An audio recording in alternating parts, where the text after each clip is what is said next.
warahmatullahi wabarakatuh. Alhamdulillahirabbil alamin. Wassalatu wassalamu ala asyrafil anbiya'i wal mursalin sayyidina wa habibina wa maulana Muhammadin wa ala alihi wa ashabihi wa dhurriyyatihi ajma'in. Wa ba'du. Bapak Ibu jamaah Masjid Baitur Rahman yang dirahmati Allah Subhanahu wa taala, mari kita mulai duduk ibadah kita ini dengan memuji nama Allah dengan mengucapkan alhamdulillahirabbil alamin, karena kita pagi hari ini mendapatkan nikmat dari Allah Subhanahu wa taala, yaitu nikmat iman dan Islam. Sehingga dengan dua nikmat tersebut Bapak Ibu mau semangat mengerjakan salah satu kewajibannya orang iman dan Islam, yaitu sholat subuh berjamaah di Masjid Baitur Rahman. Ada sebagian saudara kita yang imannya sama, Islamnya sama, tetapi sholat subuhnya beda. Nah, jadi beda-beda nikmatnya Bapak Ibu. Kemudian yang nomor dua, kita bersolawat kepada Nabi Muhammad SAW sebagai satu-satunya Rasul yang Allah mengutusnya untuk menyempurnakan akhlak yang pernah diturunkan oleh Allah di dalam kitab Taurat, dalam kitab Injil. Sempurnanya dari Nabi Muhammad SAW. Karena sempurna itulah kita semuanya diwajibkan untuk mencintai, memuliakan, mengagungkan, tunduk sama perintah dan menjauhi larangan-larangan Nabi Muhammad SAW.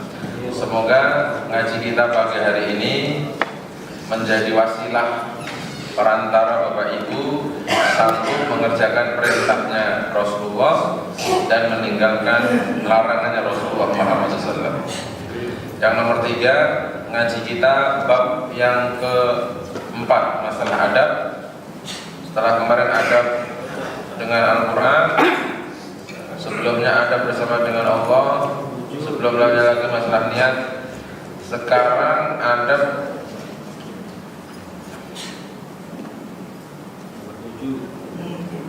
masih adab ini, baca Al-Quran. Iya, belum selesai ya? Ya, nomor 7. Kalau belum selesai kita lanjutkan. Adab baca Al-Quran nomor 7 adalah nomor 6 lah, nomor 6. Ngulangi ya.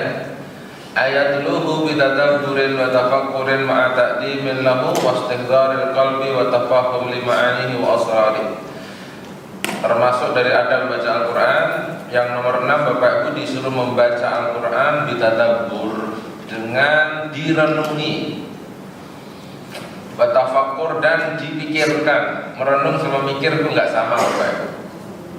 Bapak Ibu mungkin berpikir tapi tidak mau merenung. Mikir sih kalau Al-Quran itu dapat ngasih syafaat, tapi merenungnya tidak. Akhirnya tidak ada pendalaman, tidak ada penghayatan, tidak ada kekhusyuan karena tidak merenungkan. Itu salah satu sunnah lah. Jadi kalau Bapak Ibu baca Al-Quran, ada imam tilawah segitu panjang, Bapak Ibu tidak hadir hatinya, maka berarti tidak mendengarkan secara tadabbur, pakai perenungan gitu. Nah, sunnahnya Bapak Ibu kalau baca Al-Quran disuruh tadabbur wa tafakkur. Ma'a ta'zimin lahu, bersamaan dengan itu Bapak Ibu disuruh mengagungkan bacaan Al-Quran itu. Artinya mengagungkan itu bahwa yang dibaca oleh Bapak Ibu adalah firman Allah. Yang dibaca oleh Bapak Ibu itu akan membawa perubahan. Yang dibaca oleh Bapak Ibu itu akan menghadirkan banyak kenikmatan. Itu Al-Quran. Itu wastihdharul qalbi, dan menghadirkan hati. Artinya tidak boleh baca Al-Quran, Al-Qurannya di depannya, tapi hatinya kemana-mana. Itu kalau bahasa kita paling gampang hari ini, baca Al-Quran tetapi pikirannya nggak ada di situ. Mulutnya bunyi tapi hatinya kemana-mana. Nah gitu. Itu tidak beradab. Lalu watafahum lima'anihi, dan Bapak Ibu disuruh memahami makna-maknanya, wa asrarihi, dan disuruh memahami rahasia-rahasianya. tadi sore ya saya nonton berita itu, ada namanya tabib perempuan, namanya Bu Sumiati kalau nggak salah ya, adanya di lupa tempat ya saya, tapi nanti kalau tengok aja di YouTube pasti viral itu. Maksudnya viral itu banyak yang nonton, karena kata transnya dia bilang tabib ini yang berobat seluruh dunia dan muantri berjubel nggak muat sekampungnya, cuman beliau ini hanya menerima 100 orang setiap hari. Jadi yang disembuhkan adalah orang gila, stroke, pokoknya depresi gitu lah, macam-macam penyakitnya. Nah yang menarik di berita itu dia bilang ibu ini bisa mengobati ini karena berawal dari ditinggal selingkuh suaminya. Saya juga mengguyu tadinya, tapi saya nggak guyu pada mendengar berita itu. Oh, kok bisa begitu? Karena menurut suaminya, kenapa dia ditinggal selingkuh? Karena istrinya itu dari kecil ternyata memang punya ilmu pengobatan, sehingga dia meninggalkan dia selingkuh itu dengan harapan muji ilmu istrinya itu sebenarnya gitu. Nah ternyata betul, setelah suaminya selingkuh justru ilmunya ini benar keluar. Nah ilmunya itu Bapak Ibu adalah dia punya ilmu tentang surat Al-Fatihah. Nah waktu dikonfirmasi sama televisi apa benar ilmunya Al-Fatihah doang, ternyata betul. Dia membatin itu membaca Al-Fatihah aja, kepalanya diblokin, dibaca Al-Fatihah itu aja. Nah alhamdulillah dia sembuh, yang stroke sembuh, yang ini sembuh, kira-kira begitulah. Nah, Bapak Ibu boleh juga pulang dari sini begitu, nggak blokin orang aja asal baca apa kayak Bapak Ibu. Kadang-kadang kita ini banyak ayat, ya toh, banyak hadis Nabi, cuman prakteknya nggak mau. Ini si ibu aja karena percaya, karena yakin, nyatanya jadi rezekinya nggak blokin orang dikasih duit. Bukan hanya itu kan, sembuh, itu yang menarik gitu. Ternyata ilmunya adalah Al-Fatihah. Nah kalau saya nonton berita itu mencoba di otak-atik, ini di memori otak saya ini ada apa sih tentang Al-Fatihah. Nah surat Al-Fatihah itu kan disebut oleh banyak ayat lah ya. Misalnya surat Al-Fatihah itu kan disebut oleh sahabat-sahabat para tabi'in itu bisa menyembuhkan orang yang sakit gila. Kan itu data awalnya Bapak. Data awalnya adalah mulai dari sahabat, tabi'in, ulama bikin hipotesa bahwa Al-Fatihah bisa menyembuhkan orang gila. Akhirnya petunjuk teknisnya, syariahnya kan yang mengerjakan harus kita, harus pakai penelitian. Gimana caranya menyembuhkan orang gila pakai surat Al-Fatihah? Mungkin ada yang dibaca serius, ada yang dibaca pakai terapi tadi itu sambil digaplokin gitu. Kita sembuh orang gila. Bapak juga boleh cari tesis yang lain, disertasi yang lain. Ini Al-Fatihah bisa menyembuhkan orang gila gimana caranya? Bacain Al-Fatihah ditiup, sembuh. Bisa saja kan? Berat kan? Orangnya bagi coba nggak begitu? Saya bacain Al-Fatihah, sampai minum, siapa tahu sampai langsung bisa lari. Kan bisa saja. Cuma kalau Pak Rahim udah nggak percaya nggak mungkin sembuh, Pak. Kan judulnya suruh percaya atau tidak percaya. Gitu. Lah. Yang nomor 6 ini Bapak Ibu disuruh baca Al-Quran, disuruh memahami maknanya dan meyakini rahasia-rahasianya Bapak. Nah rahasianya ini yang jarang-jarang dimunculkan oleh kita gitu. Dia baca tapi tidak percaya sama rahasianya Al-Quran. Nah itu loh Bapak Ibu gitu? Akhirnya Bapak Ibu disuruh membaca Al-Quran lengkap dengan pemahaman ada apa di balik teksnya itu. Nah, gitu loh Mbak Ibu. Kalau kalimatnya cuma Bismillahirrahmanirrahim sependek itu misalnya bisa menyembuhkan tulangnya patah, misalnya gitu. Kan cuma Bismillah doang sepengetahuan saya. Tukang-tukang urut ini mau dari Haji Ilyas, Haji Naim, siapa lagi itu guru Singa. Kayaknya ilmunya itu aja Bismillah tok itu. Dan tidak sampai malah dolin Bapak. Itu yang menarik. Bismillah doang menyelesaikan masalah. Bagaimana kalau sampai malah dolin Bapak? Ya, cukuplah hidup kita gitu Bapak. Sudah. Kenapa kita tidak memikirkan rahasia Al-Quran? Alasannya karena mungkin semua rahasia hidupnya Bapak Ibu sudah terselesaikan. Bisa saja Bapak. Nah, akhirnya Bapak Ibu nanti setelah ngaji ini Coba direnungkan lah, direnungkan betul-betul gitu. Apa sih ini rahasianya Al-Quran ini? Jadi kalau Nabi secara umum menyebutkan bahwa setiap huruf dari Al-Quran itu ada kebaikannya, ada berkahnya, ada rahmatnya, kan perlu perlu direnungkan, Bapak. Yang nomor 7, Bapak Ibu, alla yakuna 'inda tilawatihi minal ghafilin anhu al-mukhalifina lahu. Yang nomor 7, adabnya membaca Al-Quran, Bapak Ibu tidak boleh ketika membaca Al-Quran itu termasuk orang-orang yang lalai dari Al-Quran. Al-mukhalifina lahu, dan Bapak Ibu menyalahi, menentang, berbeda dengan apa yang dibaca oleh Bapak Ibu. Jadi kalau dibaca ya dikerjakan. Jadi ada tatarannya tilawah, ada tatarannya tadabbur, ada tatarannya tafahum, ada tatarannya adalah aktualisasi. Prakteknya harus ada, sehingga nanti akan muncul Al-Quran itu amanu wa amilus shalihat gitu. Kemarin saya khotbah di UP itu, Pak Profesor Ali Mas Hadi DKM-nya itu bilang sama saya begini, Ustadz sudah pernah baca disertasi penelitian belum? Ada 150 negara Islam di dunia, itu yang Islamnya sudah sampai kepada prakteknya itu benar. Salah satunya adalah Malaysia. Malaysia itu nomor 30 katanya. Indonesia menurut penelitian ini adalah agama mayoritasnya Muslim, tetapi prakteknya itu masih di angka 129. Jadi nomor 2 dari belakang paling tidak mengamalkan Islam. Loh, kok bisa ya saya bilang gitu. Akhirnya saya merenung, apa iya sih gitu. Ternyata setelah ditanya-tanya satu-satu, dilihat satu-satu, benar juga Bapak. Orang Indonesia ini kan Islamnya paling banyak, baca Qurannya paling sering, tetapi waktu ditanya prakteknya ya paling jauh juga. Contoh masalah kebersihan, kan sampel-sampel itu kan bisa. Kebersihan itu kan bagian dari iman gitu. Allah itu suka sama yang suci, bersih misalnya gitu. Allah itu kalau makan pakai halal, pakai baik misalnya. Negara sampai hari ini kan belum pernah hadir bahwa makanan yang dimakan oleh rakyatnya itu dipastikan halal dan baik. Contohnya seperti itu. Bapak Ibu saat ini kalau makan, yang penting enak atau yang penting seger? Bapak Ibu, yang kalau makan yang penting enak dan seger atau apa?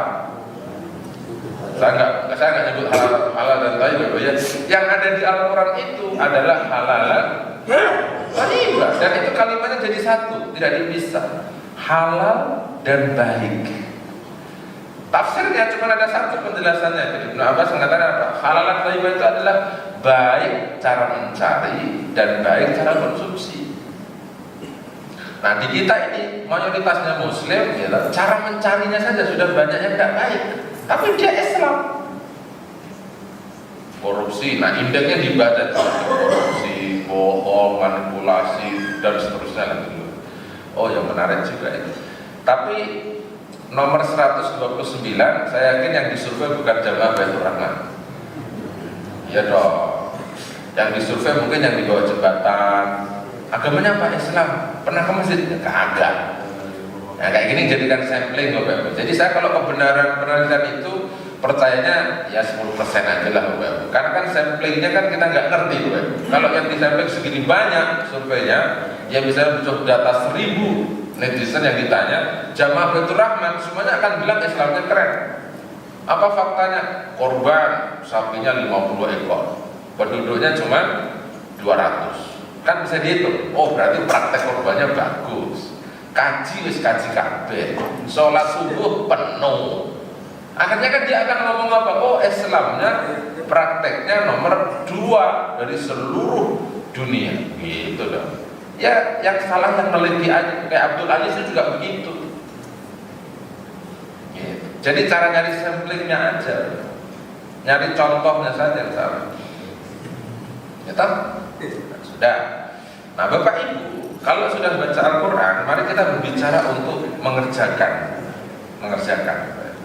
Karena dengan mengerjakan, tidak menentangnya, apalagi menyalahi aturannya, Bapak Ibu akan mendapatkan tadi ya keberkahan, syafaat dan seterusnya. In annahu qad yatasabbabu fi la'ani nafsihi bi nafsihi.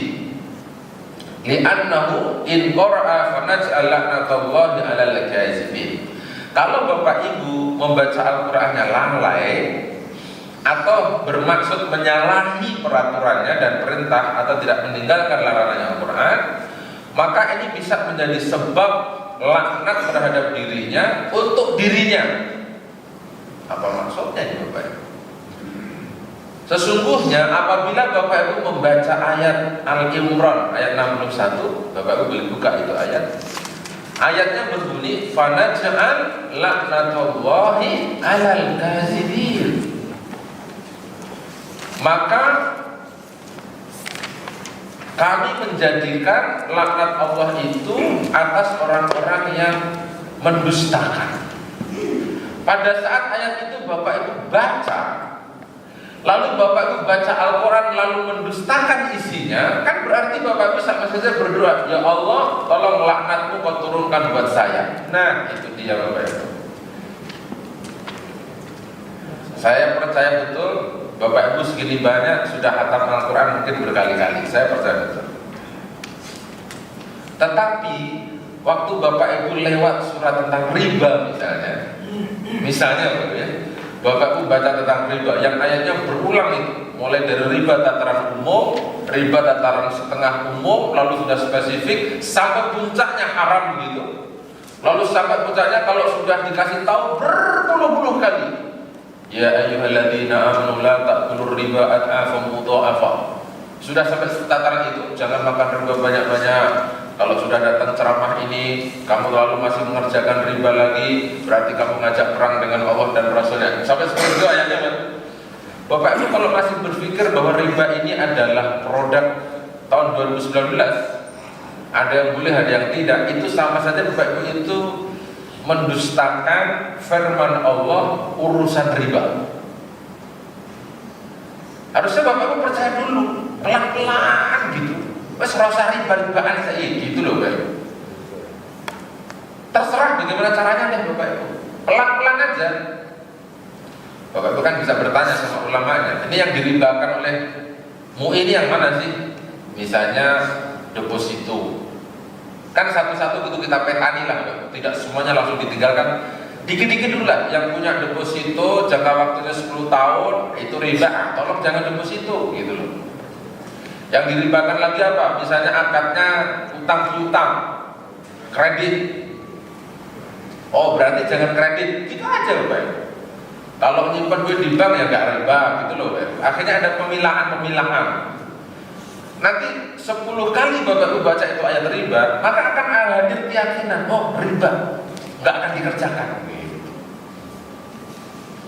Dan ternyata alhamdulillah ya banyak sekali orang yang usaha, bisnis, terus home base-nya itu bank, ya rata-rata bangkrut Bapak, nggak lama itu bisa tutup. Alhamdulillah ya, tutup dengan izin Allah pasti. Setelah dia ngaji, dia merenung gitu ya. Saya punya jamaah di Babu Tobat, tapi nggak usah disebutin orangnya ya. Waktu tobatnya cerita sama saya lah. Aduh, sekarang saya udah pusing Ustaz. Terus gimana? Saya tinggalkan pelan-pelan. Bagus lah Pak. Bapak udah sepuh mau ngapain lagi sih? Udah capek ngasih duit ke bank dulu. Udah nggak usah pakai kredit bank. Sebisanya aja dikerjakan. Ya alhamdulillah, ya usahanya rotok sepi. Tapi kayaknya ya belum ditutup sih, masih buka. Gitu. Coba Bapak pelan-pelan deh ngaji ayat itu. Direnungi, oh ya gimana caranya gak riba. Saya berani ngomong begini karena saya juga masih pakai bank kan? Tapi kan gak mungkin pada pakai deposito. Ya alhamdulillah saya juga gak pernah lulus kredit ke bank karena gak punya slip gaji.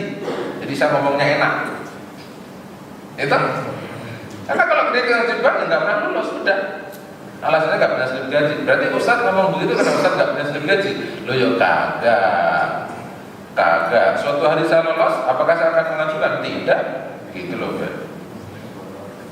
Lah, Bapak Ibu kalau baca Al-Quran lalu niatannya mukhalif, menentang isinya, maka Bapak bukan dapat pahala, bukan dapat rahmat, bukan dapat berkah, bukan dapat kemudahan, bukan dapat ketentraman, tapi laknat karena Bapak membaca ayat itu. Nah itu baru di dunia. Nanti di akhiratnya itu Bapak Ibu, orang yang masuk neraka itu rata-rata sebabnya karena mendustakan Al-Quran. Rata-rata. Orang kafir itu juga bilangnya begitu. Dia nyungsep di neraka juga alasannya karena ada alam ya'tikum rasul qalu bala. Belum datang rasul yang ceramah, sudah. Tetapi kami mendustakan rasul itu, kami mendustakan ayat itu, kan gitu aja tuh. Mendustakan itu Bapak Ibu, ngaji tapi dia tidak percaya. Kalau kafir itu dia nggak ngaji, dia nggak percaya, wajar nggak ngaji kok. Yang mendustakan itu sudah dengar, ngerti, tapi dia mendustakan, itu namanya kazibin. Jadi siapa ini kazibin? Yang duduk di masjid ngaji, tapi dia mendustakan ayat Allah. Dia mendustakan informasinya, dia mendustakan beritanya, dan dia nggak percaya.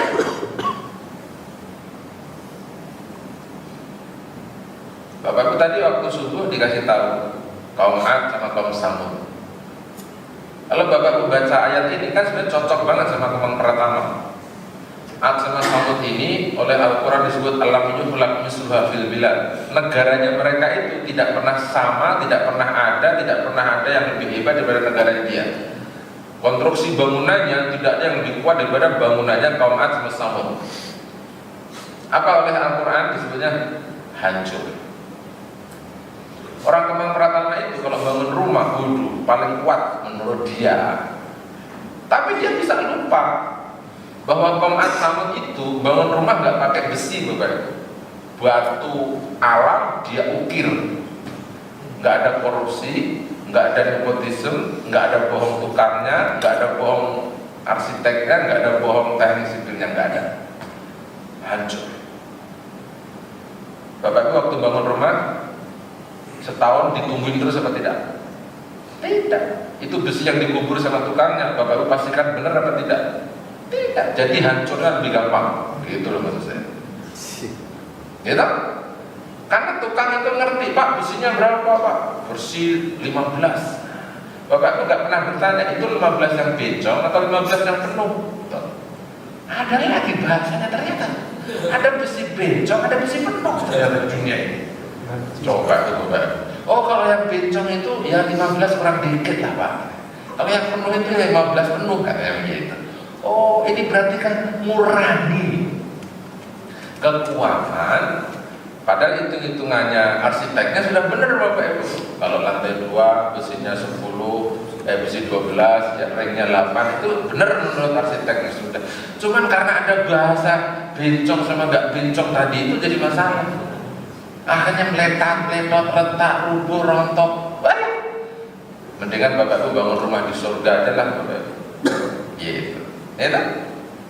Nah, jadi kalau ngeliatin rumahnya kuat memang Bapak Ibu baca Al-Quran. Oh di Al-Quran itu ternyata sudah pernah ada loh rumah yang hebat nggak pakai besi saja hancur. Kenapa kok hancur? Karena nggak ada imannya, nggak ada pembenaran terhadap firman Allahnya. Dan mereka mendustakan, gitu loh Bapak, hancur. Jadi Bapak Ibu setelah ngaji ini, kalau baca Al-Quran jangan pernah mendustakan, percayalah, begitu aja. Aman tuh. Nah, biar agak membantu kalimat ini, karena Bapak Ibu sudah rajin baca Al-Qurannya. Kalau tidur Bapak Ibu baca doanya juga yang benar, Bapak Ibu. Jadi kalau mau tidur Bapak Ibu disuruh oleh Nabi suruh baca doa. Apa kata Nabi? Amantu bi rasulikal ladzi arsalta wa amantu bil kitabil munazzal. Jadi saya beriman kepada Rasul yang kau utus kepada saya. Saya beriman dengan Al-Quran yang telah kau turunkan buat saya. Itu doa dari Nabi. Waktu mau tidur, ini kalau ada orang tidur baca doanya begitu, mati dia sebelum subuh masuk surga. Bapak Ibu mau masuk surga kan? Nah, dihafalin. Tapi yang hafal biasanya lebih cepat gitu, Bapak. Kadang-kadang susah juga kita ngapalin, takut mati, nggak diapalin nggak masuk surga. Gimana coba? Susah tau kan? Akhirnya bapak doa mau tidurnya ngono terus, Bismillahirrahmanirrahim ahya wa bismika amin. Kan hadis Riwayat Bukhari itu kan nggak disebut masuk surga, maka nggak perlu mati lagi.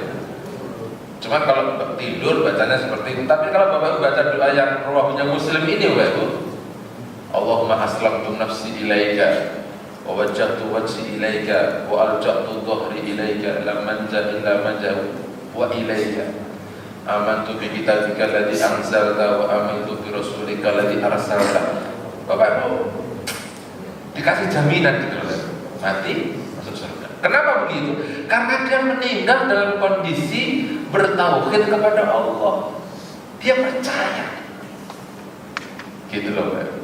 Dia serahkan urusannya sama Allah. Semuanya, jiwanya diserahkan, urusannya diserahkan, badannya diserahkan. Kan tahu kita gitu. Akhirnya bapak yang janji besok pagi mau mengerjakan ini nggak kesampaian, besok pagi mau, karena nggak diserahkan sama Allah sih. Tapi kalau diserahkan sama Allah, Allah yang akan menyelesaikan urusannya bapak. Pengen begini, alhamdulillah bangun langsung seger bu. Yang nggak nyerahin sama Allah nggak bisa bangun. Mau begini nggak jadi kan? Lu kok orang situ lu mau? Gusti Allah nggak mengizinkan. Oh kan? Coba deh balik. Udah apa belum bapak itu? Selama ini Bismillahirrahmanirrahim. Nah, gantilah bapak itu. Udah setua ini masa doanya mau terus, gantilah. Enggak, jangan takut berubah. Berubah itu boleh. Kenapa? Nanti sampean. Bapak apalin aja mau ada di Riyadhus Shalihin baik itu kok. Ada di Riyadhus Shalihin tuh bab tawakal tuh. Ada doa itu, Pak. Ya, nanti dihafalkan. Terus bapak jangan takut kalau sudah hafal terus dibaca terus besok kalau tidur mati, jangan begitu berpikirnya. Sudah dihafalin aja. Dihafalin gitu ya. Sudah. Jadi bapak ibu bisa mendapatkan laknat dari Al-Quran karena bapak ibu membaca tetapi mau mendustakan isinya gitu loh, Pak. Oh kalau gitu mendingan nggak usah baca, usah belum. Gimana sih? Ini berarti orang ngajinya sekarang 3 bulan yang lalu dia nggak ngaji. Kan ini ceritanya yang nomor 7, Pak. Dari awal sudah dikasih tahu baca Al-Quran itu hebat, ya kan gitu. Terus apa? Atau bapak ibu buka surat Hud ayat 18, surat 12 ya Bapak ya. Ayatnya sama Bapak. Laknatullahi ala zalimin. Laknatnya Allah itu untuk orang-orang yang berbuat zalim. Zalim itu apa?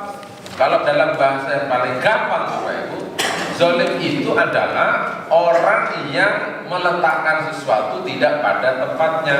Watu syai'in fi ghairi mahallihi. Meletakkan perkara tidak pada porsinya, itu namanya zalim. Bapak Ibu diciptakan suruh beribadah tapi tidak beribadah, zalim.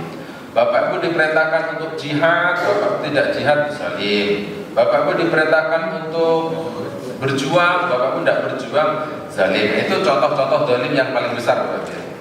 Sehingga Bapak Ibu untuk mengukur kezalimannya pribadi kita, itu tengoknya bagaimana para nabi. Bagaimana para nabi yang hidupnya dari awal sudah dakwah, sudah berjuang, masih dinilai zalim oleh Allah. Gitu. Misalnya Nabi Yunus. Bapak Ibu tahu Nabi Yunus alaihissalam. Nabi Yunus itu pernah dakwah 120 tahun. Dakwahnya 120 tahun itu yang ikut cuma 2 biji. Akhirnya dia kesel. Ceramah kok 120 tahun yang ikut cuma 2. Males. Dia tinggal pergi tuh. Saya nggak mau ceramah. Waktu dia pergi ngambek gitu, dicaplok sama ikan hiu. Mutung lah kalau kata orang Jawa itu. Sama kayak bapak ibu itu ceramahin anak 2, terus akhirnya nggak diceramahin lagi anaknya. Sama persis tuh begitu. Akhirnya kan Allah tidak suka kan Pak. Yunus, kalau kamu niatannya pergi meninggalkan umatmu itu karena capek dakwah, disitulah letak kezaliman dirimu. Kewajibanmu itu cuma dakwah saja. Urusan hasilnya dapat 2, 3, 4 itu urusan saya, kan gitu maunya Allah itu. Akhirnya Nabi Yunus setelah sadar bilang sama Allah, la ilaha illa anta subhanaka inni kuntu minaz zalimin, dan diterima taubatnya. Dia kembali lagi ke kaumnya, dia ceramah, dia dakwah, dan akhirnya banyak pengikutnya setelah itu.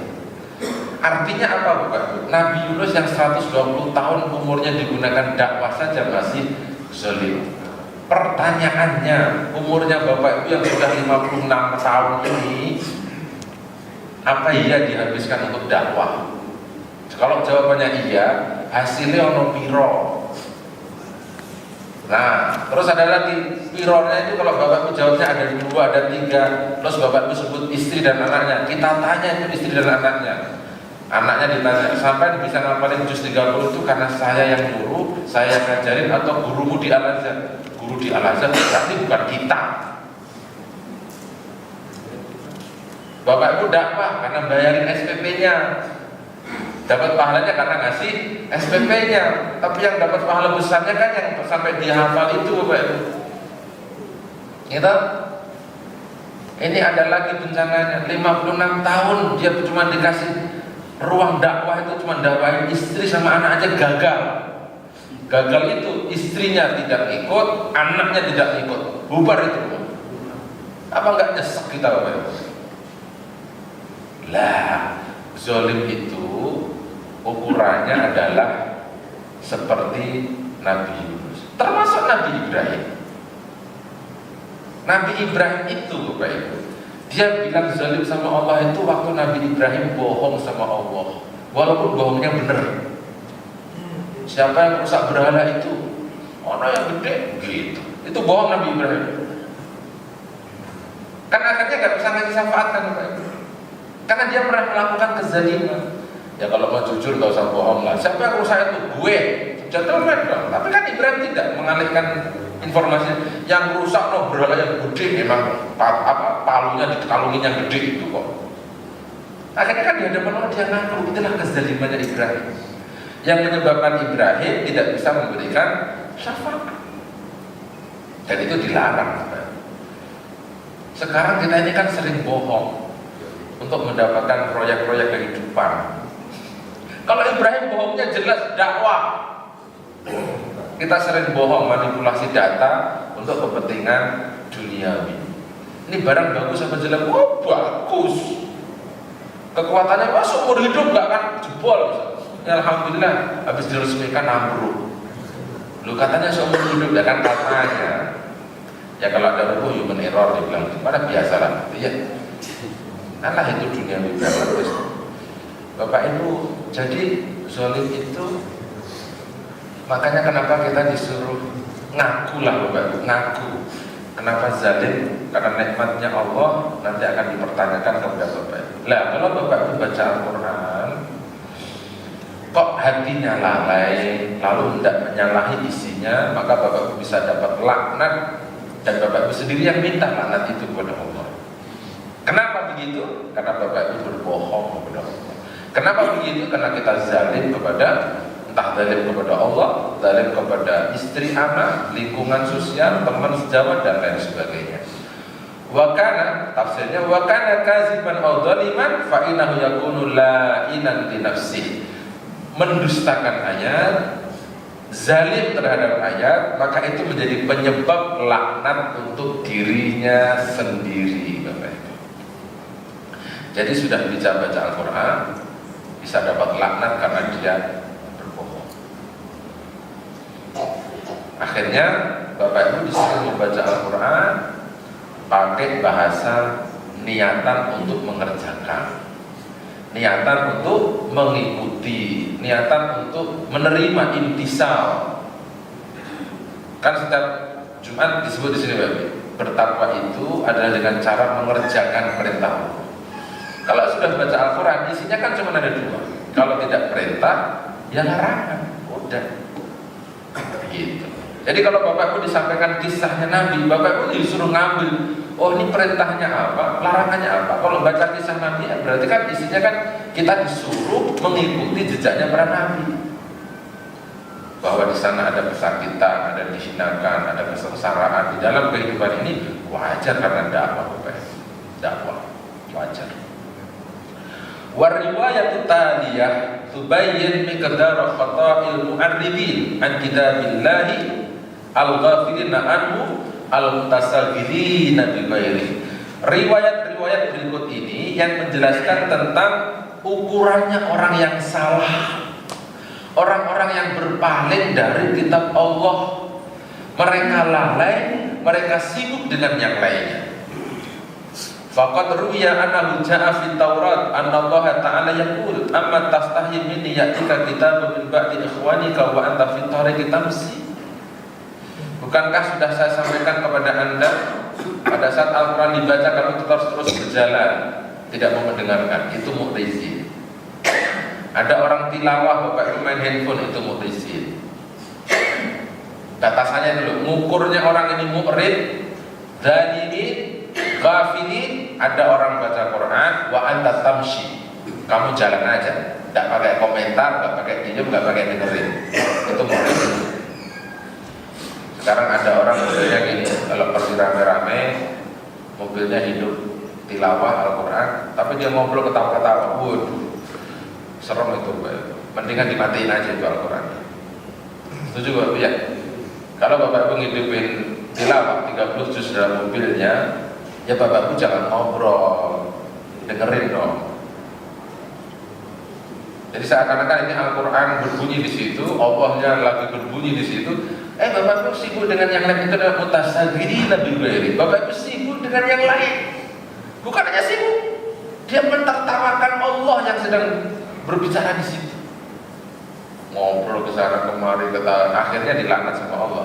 Nyungsem mobilnya, bubar misalnya. Ya, dia nyetar ngaji tapi dia ngobrol gimana sih? Kalau mau ngobrol dimatiin aja.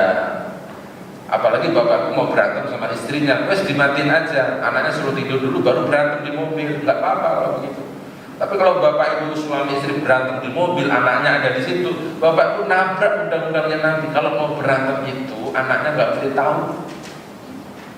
Ini kadang-kadang ada suami istri nekat berantem yang jero mobil, anaknya kerumu. Ini tak percaya anaknya suruh tidur dulu, kasih minum obat tidur terus baru bapak berantem, baru boleh. Habisnya keseringan salah sih, maksudnya salahnya apa kebangetan gitu loh. Ada ayat disetel, dia ngobrol, dia ketawa, salah. Ya, dia mau berantem, anaknya masih hidup, masih mendengar, dia sudah berantem, salah. Kan nggak boleh dengar, nanti anaknya ngikut, itu namanya mu'rizin. Ya, nah, kemudian jadi untuk mengukur bapak lalai dan lain-lain, cukup kalau Al-Quran dibaca, bapak berlalu, itu namanya lalai. Ya, kemudian apa? Biar tidak lalai, nah bapak ibu disuruh apa? Ya untuk ilaika ba'da imanika. Kalau ada orang baca Al-Quran, bapak ibu ikut duduk di situ, duduk dengerin. Lalu apa? Fatuqabbil ilaihi bikulli wajhika, kamu menerima dan kamu hadapkan semua hatimu, wajahmu, pikiranmu, kakimu untuk dengerin Al-Quran itu, gitu loh Pak. Maka bapak ibu kalau mau pergi kerja, datang ke masjid ini sholat Tuhan, bapak ibu harus pesan dulu sama masjidnya, tolong di masjid jangan ada yang baca Al-Quran gitu. Loh kenapa mas? Nanti kalau ada yang baca Al-Quran saya nggak jadi kerja. Itu benar tau? Hari mau pergi kerja ada yang ngaji. Tadi suruhnya apa? Kalau ada yang ngaji suruh dengerin. Gimana coba? Di dalam lewat sono orang ngaji semua. Terus gimana? Bapak berhenti juga? Enggak lah, maksudnya ini kalau ada orang baca Quran, wa anta tamsi, meninggalkan, membiarkan, atau malah diajak ngobrol. Dia yang paling gampang kalau ada orang itu, ada dibacakan Al-Quran, dia ngobrol. Itu yang paling gampang, kan banyak seperti itu. Baca Al-Quran dia ngobrol, banyak. Bapak nggak boleh seperti itu. Apalagi sudah ngaji, oh berat. Kalau belum ngaji sih mungkin masih dimaafkan. Kalau sudah ngaji bahaya. Waktu segilah hadisi bikuli qalbika, dan engkau disuruh menyerahkan, menghabiskan hatimu itu untuk mendengarkan Al-Quran itu baru nggak salah. Kalau bapak ibu sibuk ngomong, ini sibuk ngomong, maka bapak ibu sebut ghafil. mu'rid, berpaling, balik. Dah, itu batasannya ya. Yang nomor 8, nggak bisa habis nih ngaji satu bab aja. Yastahidu fi ayati sifati ahlihi alladzihum ahlullahi wa khassatuh. Bapak Ibu, setelah membaca Al-Qur'an yang nomor 8, Bapak Ibu disuruh berusaha untuk bersifat seperti sifat-sifat ahli Quran. Yang sifatnya ahli Quran itu adalah menjadi keluarga VVIP-nya Allah. Ahli Quran, Bapak, itu oleh Nabi disebut ahlullahi wa khassatuh. Keluarga VVIP itu apa sih Bapak? Kalau dalam bahasa yang sudah sering beredar itu, anaknya Bapak Ibu itu nanti kalau hafal Quran, Bapak Ibu akan dikasih kalung apa namanya? Mahkota nanti di hari kiamat. Ada lagi yang lebih hebat. Ini ahli Quran itu dia akan tinggal satu ruangan dengan Allah. Keluarga VVIP Allah itu maksudnya adalah dia ini nanti akan tinggal di ruangan sama dengan Allah. Maksudnya apa itu ruangan? Kan adanya nanti hari kiamat Bapak Ibu. Allah yang tidak boleh ada tempat, gak boleh ada waktu kan saat ini. Tapi nanti kalau di hari kiamat Allah sudah punya Bapak Ibu. Siapa orang-orang yang boleh berjumpa, melihat, ketemu, kumpul, sudah disebut sama Allah hari ini. Salah satunya adalah hafizul Quran. Sehingga Bapak Ibu disuruh ya toh, berakhlak, beramal, bersifat seperti orang-orang yang ahli Al-Quran. Kenapa demikian? Karena mereka adalah representasi dari Allah Subhanahu wa Ta'ala. Akhlaknya baik, kalimatnya santun.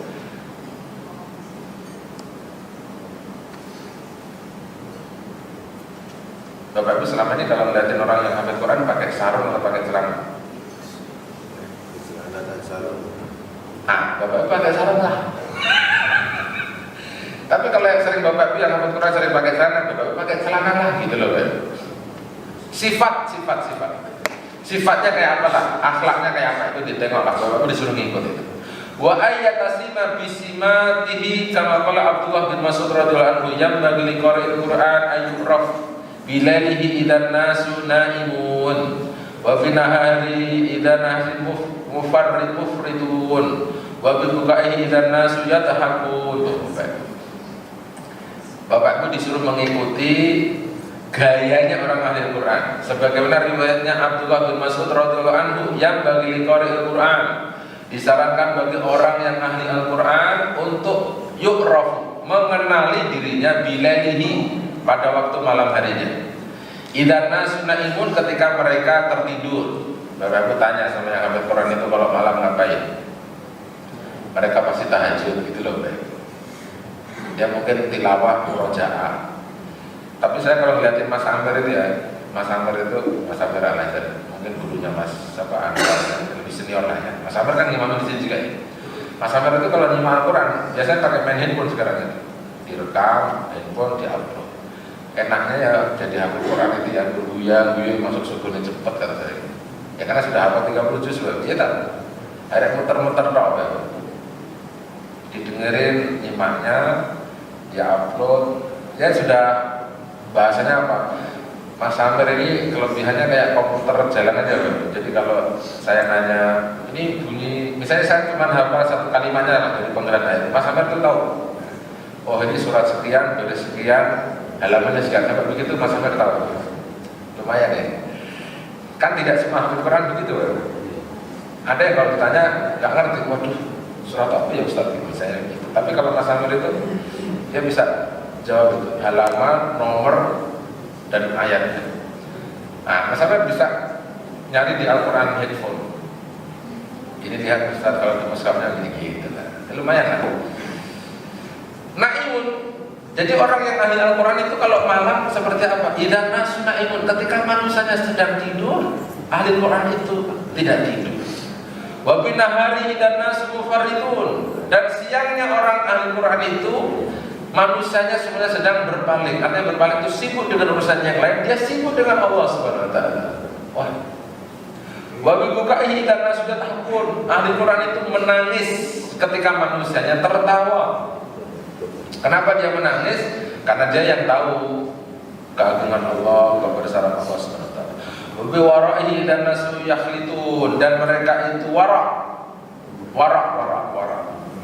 Ketika manusianya yakhitun, semuanya bercampur baur, lagi perempuan tua muda satu ruangan, mereka warok, zuhud, nggak tinggal di situ, dia ada di tempat-tempat tertentu. Itulah Al-Quran.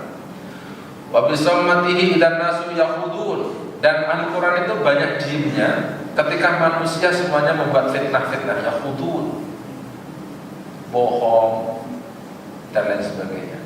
Wa bi khusyuhi dan nasu yahtalun, mereka khusyuk ketika manusia semuanya yahtalun, membuat tipu daya, sombong dan lain sebagainya.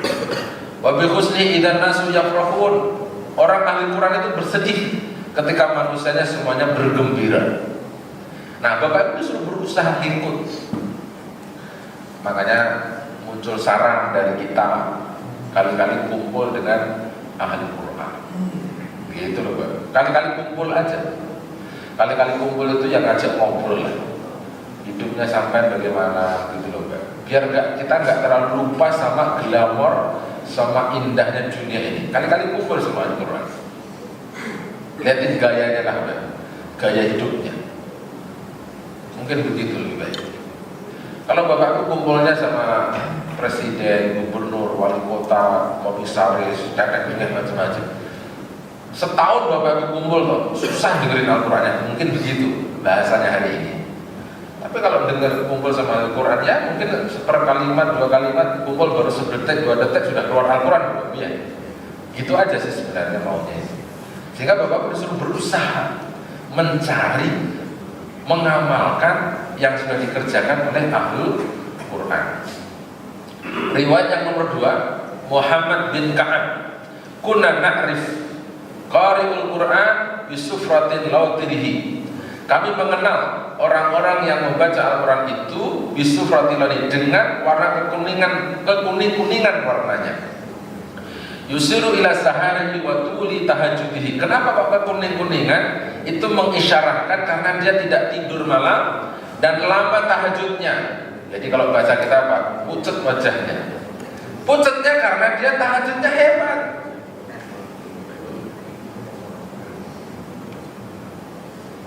Wa qala Wahab bin Warid qila li rajulin ala tanam qala inna ajaibul Qur'an atrokna naumi. Wahab ibnu Warid yang bertanya dikatakan kepada seorang laki-laki, apakah kamu tidak tidur? Dia bilang apa? Inna ajaibul Qur'an atrokna naumi. Sesungguhnya keagungan, kehebatannya Al-Quran telah menghalangi saya untuk tidur. Wa ansatu dunun qalu, lalu dia membaca nasyid, syair bait. Mana Al-Quran biwa'dihi wa wa'idihi. Al-Quran telah menghalangi saya, janji dan ancamannya telah menghalangi saya untuk memejamkan kedua mata saya di malam harinya. La tahja'u, dan aku tidak pernah tidur. Fahimu anil mulkil adin kalamu, maka perhatikanlah dari kata-kata seorang raja agung.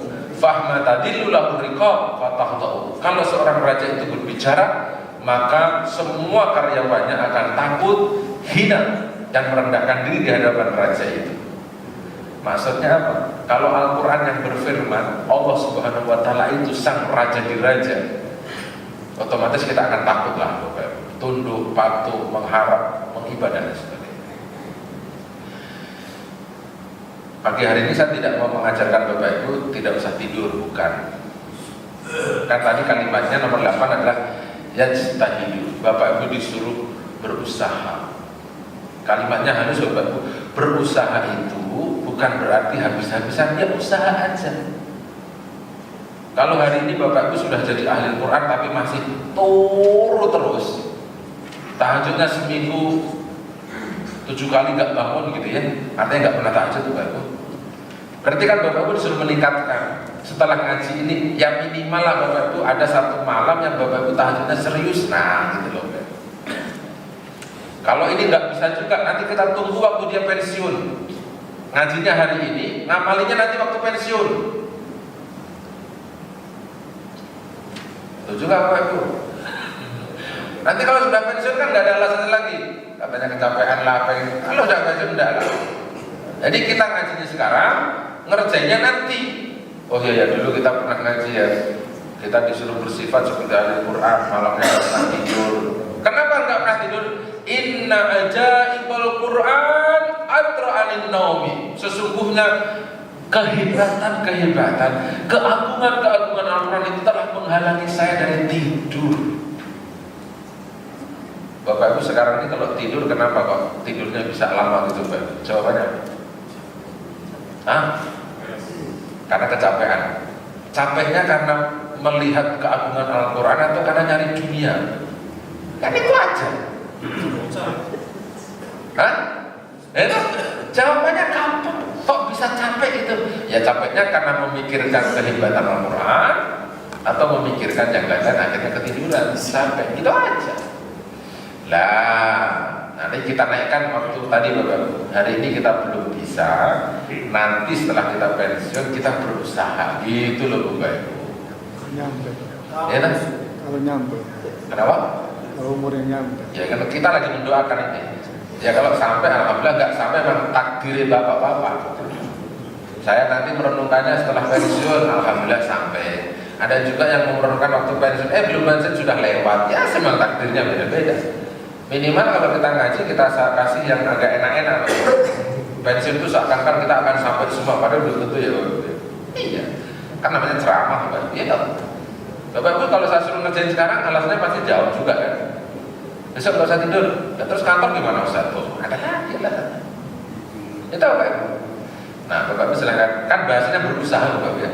Yastahidu, berusaha. Gitu.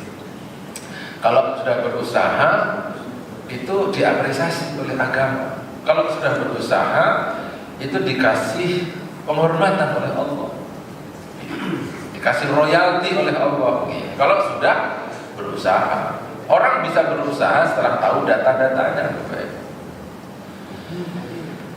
Baik. Habis ya Bapak Ibu ya. Dapat ilmu apa hari ini Bapak Ibu? Bapak Ibu dapat ilmu disuruh membaca pakai bahasa hati, merenungi dan memahami. Nomor 2, Bapak Ibu disuruh membaca tapi tidak boleh lalai dan tidak boleh menyalahi undang-undangnya Al-Quran. Nanti dilaknat sama Al-Quran. Yang nomor 3, Bapak Ibu disuruh berusaha ya, untuk berakhlak, bersifat seperti ahli Quran. Karena mereka adalah keluarganya Allah secara spesifik khusus. Ahlul Quran kata Nabi, ahlullahi wa khassatuh.